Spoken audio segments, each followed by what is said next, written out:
Ar žinote, kad vos 200 metrų su degančia raudona alyvos lempute gali baigtis variklio keitimu? Situacija, kai klientui skaudžiai kainavo nežinojimas. Vieną dieną skambina klientas ir klausia, kiek kainuotų pakeisti variklio karterį 2003 metų Škodai Superb 2,5 litro dyzeliui. Atsakau, apie 60 eurų. Sako, gerai, tinka. Kada galėčiau atvežti automobilį? Aš dar pasiteirauju, ar keisime ir alyvą, ar paliekam seną. Atsako, keičiam ir alyvą, nes jos nėra. Karteris prakiuro ir visa alyva ištekėjo. Suklūstu, nes jau pradedu įtarti, kad problema toli gražu ne tik karteryje. Tada paklausiu, kai pastebėjote, kad iš variklio bėga alyva, ar dar važiavote, ar iš karto išjungėte variklį. Atsako, važiavau, bet tikrai nedaug. Maždaug 5 km, kol užsidegė raudona alyvos lemputė ir tik 2 km su degančia lempute ir čia sustoju.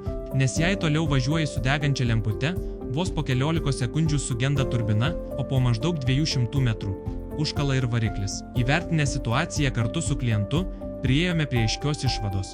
Šis remontas tiesiog nebeturi prasmės, nes jo kaina viršytų pusę automobilio vertės. Mes kiekvieną automobilį remontuojame kaip savo. Pirmiausia, įvertiname visą situaciją ir ieškome geriausio sprendimo klientui. Juk karterio remontas būtų naudingas ir pelningas darbas servisui, bet tikrai ne žmogui, kuris jau prarado variklį. Ir dabar svarbiausia, jei jūsų prietaisų skydelyje užsidega raudona alyvos slėgio lemputė, sustokite ir išjunkite variklį iš karto. Nevažiuokite nei metro toliau. Tai gali išgelbėti jūsų turbiną, variklį ir kelis tūkstančius eurų.